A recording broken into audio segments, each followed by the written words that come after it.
नमस्ते, welcome to my class. सन्चै हुन्छ तपाईँहरू। ल आजको हाम्रो टपिक छ टेन्स।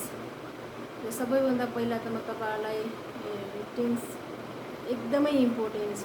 ग्रामरमा सबैभन्दा महत्त्वपूर्ण टपिक भनेको टेन्स हो। जबसम्म तपाईँहरू टेन्स जान्दैन तबसम्म अरू कुनै पनि ग्रामरहरू तपाईँलाई एकदमै गाह्रो पर्छ। बेसिक कुराहरू टेन्सको बारेमा पनि तपाईँलाई थाहा छैन भने अरू कुनै पनि सब्जेक्ट अरू कुनै पनि टपिक ग्रामरहरू तपाईँ गर्नै सक्नुहुन्छ। टेन्स महत्त्वपूर्ण टपिक भनेको तपाईँले जान्नै पर्ने टेन्स हो। टेन्स तपाईँ हामी बोलीचालीकोमा पनि युज गर्छौँ। हामी सेन्टेन्स बनाउँदाखेरि फ्री राइटिङमा लेख्ने बेला टेन्सको चाहिँ युज हुन्छ। र यो टपिकमा यहाँ चाहिँ बोर्डमा लेखिसकेको छ टेन्स। आज हामीले टेन्स र टाइप्स अफ टेन्सको बारेमा पढ्छौँ। अब टेन्स भनेको समयकाल होइन। र मैले लेखेको छु the word that belong the time of present past and future. र टेन्स 3 प्रकारको टेन्सहरू छ र प्रत्येक टेन्सहरूको चारवटा एस्पेक्टहरू छ। तपाईँहरूले अल टुगेदर 12 टेन्सहरू गर्नुपर्छ। र टाइम टेन्स भनेको समय हो। समय जनाउनको लागि महत्त्वपूर्ण भूमिका चाहिँ भबले खेल्छ। र भबको बारेमा चाहिँ V1, V2, V3, V4, V5 यो 5वटा भबहरू तपाईँलाई जान्नै पर्छ। म तपाईँलाई नेक्स्ट भिडियोमा चाहिँ भब र सब्जेक्ट र अब्जेक्टको बारेमा नेक्स्ट भिडियोमा हाल्छु। र आज चाहिँ म टेन्स टाइप्स अफ टेन्सको बारेमा फर्स्टमा आज एउटा मैले प्रेजेन्ट टेन्सको बारेमा तपाईँलाई चाहिँ एकदमै सजिलो तरिकाले चाहिँ सिकाउँछु। यहाँ मेरो भिडियोलाई अन्तिमसम्म हेर्नु होला। ओके। सो टेन्स भनेको समय भयो। समय चाहिँ पास्ट, प्रेजेन्ट र फ्युचर। ओके। र यो पास्टको पनि 4वटा चाहिँ एस्पेक्टहरू छ, टाइप्सहरू छ, प्रेजेन्टको पनि फ्युचरको पनि। अल टुगेदर 12वटा टेन्सहरू तपाईँहरू हामीले पढ्नुपर्छ। र मैले प्रेजेन्ट टेन्सबाट सुरु गरेँ आज। ओके।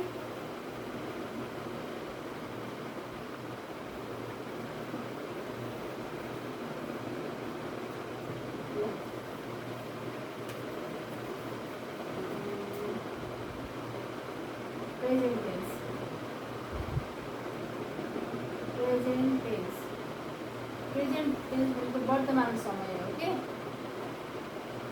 वर्तमान समय, वर्तमान काल भन्नुहोस्।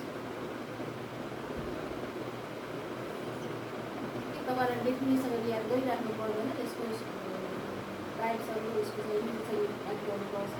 र फर्स्टमा हामी पढ्छौँ यसको सिम्पल प्रेजेन्ट टेन्स।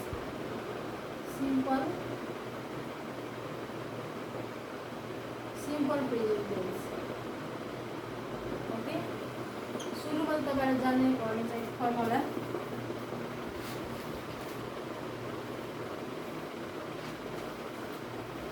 फर्मुला याद गर्नु पऱ्यो। Subject plus V1, V5 plus object. अब सब्जेक्ट अब्जेक्ट भब के हो भनेर कन्फ्युज नहोला, म नेक्स्ट भिडियोमा हाल्छु। भब भनेको एकदम सिम्पली तरिकाले बुझ्नुहुन्छ भने हरेक कामहरू, हरेक क्रियाहरू चाहिँ हामी खानु, खेल्नु, पढ्नु, सुत्नु, उफ्रिनु, लेख्नु जति पनि हामी चाहिँ काम गर्छौँ, क्रियाहरू गर्छौँ, त्यो चाहिँ भब हो। अब सब्जेक्ट भनेको चाहिँ अगाडि सेन्टेन्स जहिले पनि अगाडि हुन्छ, सिम्पली बुझ्नु होला। अब्जेक्ट भनेको पनि सेन्टेन्स पछाडि हामी लेख्छौँ है त। सब्जेक्ट भब अब्जेक्ट चाहिँ कसरी चाहिँ यसलाई चाहिँ क्लियर म नेक्स्ट भिडियोमा गर्छु। सब्जेक्ट भब V1, V5। अब V1, V5 के हो त भन्नु होला। अब यहाँ हामीसँग V1, V5 sorry V2, V3, V4, V5 5वटा भबहरू हुन्छ। जस्तो eat, ate, eaten, eating, eats. V5 मा मोस्टली चाहिँ यसलाई आएको हुन्छ। V1 मा चाहिँ यो चाहिँ प्लुरल भबसँग चाहिँ प्लुरल सब्जेक्टसँग चाहिँ प्लुरल भब लगाउँछ। सिङ्गुलर सब्जेक्टसँग चाहिँ सिङ्गुलर सब्जेक्ट लगाउँछ। सिङ्गुलर सब्जेक्टसँग चाहिँ सिङ्गुलर भब लगाउँछ है। त्यसलाई पछि सेन्टेन्स बनाउँदै जाँदा तपाईँलाई थाहा हुन्छ।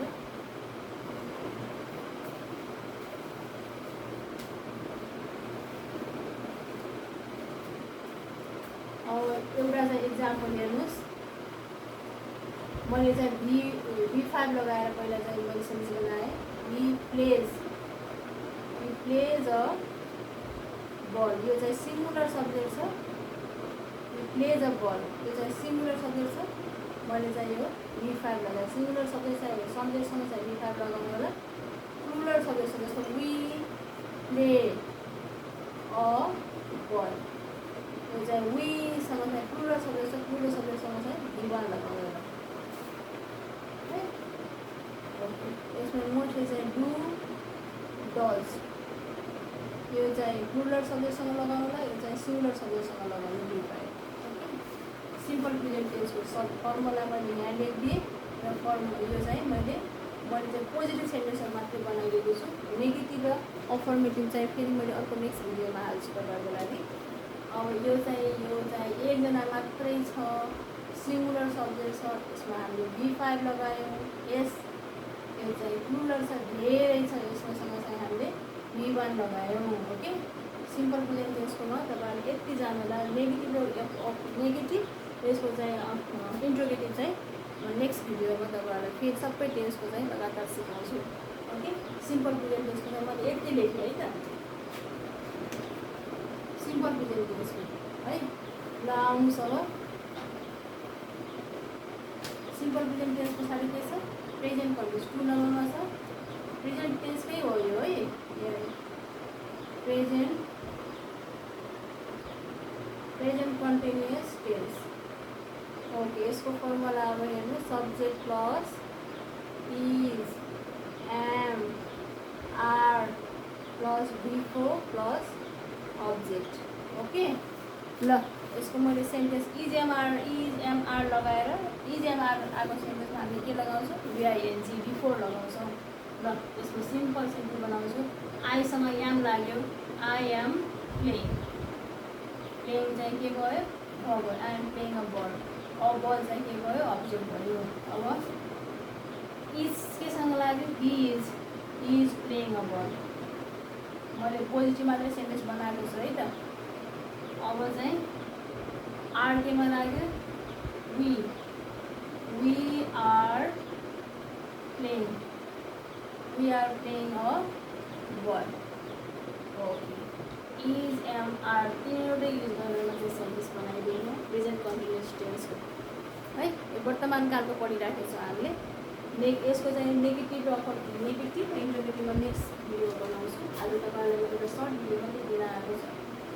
ल अब चाहिँ प्रेजेन्ट कन्टिन्युस के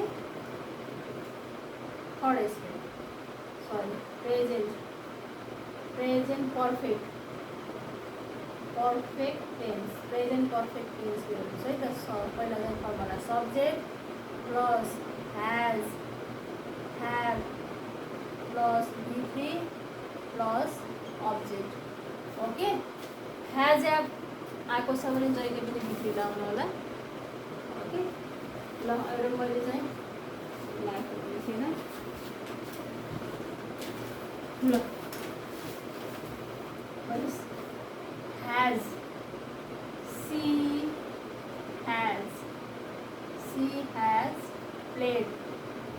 has played a ball, she सँग मैले has युज गरेँ। ओके, यो चाहिँ वर्ब भइहाल्यो, बल चाहिँ अब्जेक्ट भइहाल्यो।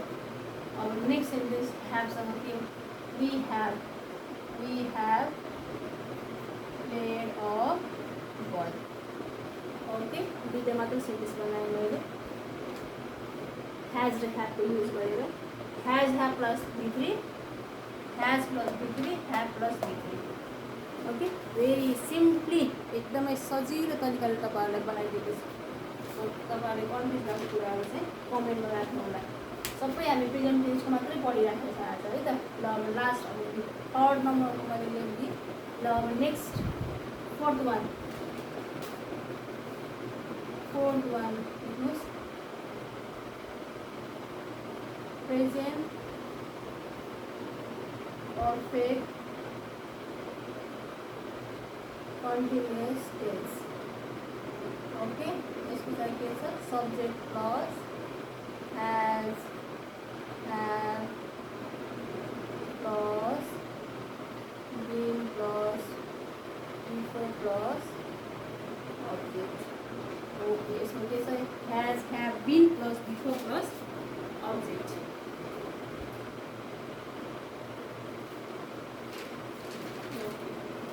अब यसको चाहिँ सेन्टेन्स ह्याज, अब मैले अगाडिको सेन्टेन्सलाई नै रिपिट गरेँ फेरि, सी हेज बिन आउने बित्तिकै हामी के लगाउने, सी हेज बिन प्लेइङ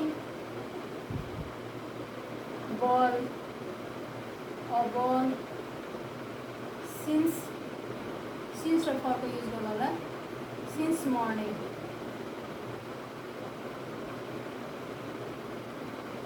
यसमा चाहिँ मोस्टली सिन्स एन्ड फरको युज गर्नु होला यसमा चाहिँ प्रेजेन्ट पर्फेक्ट कन्टिन्युअस टेन्समा। अब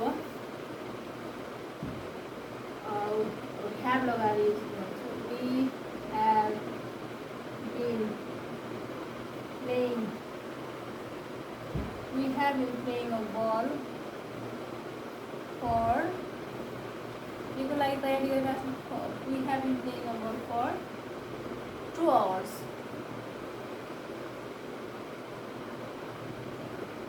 2 घन्टादेखि के खेलिरहेछ, बल खेलिरहेछ, स्टिल कन्टिन्यू गरिरहेछ।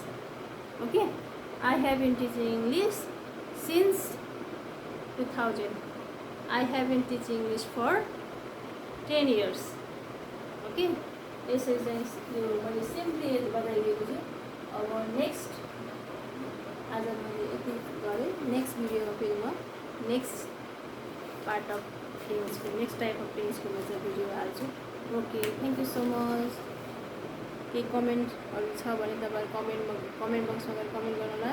Thank you so much, see you on next video.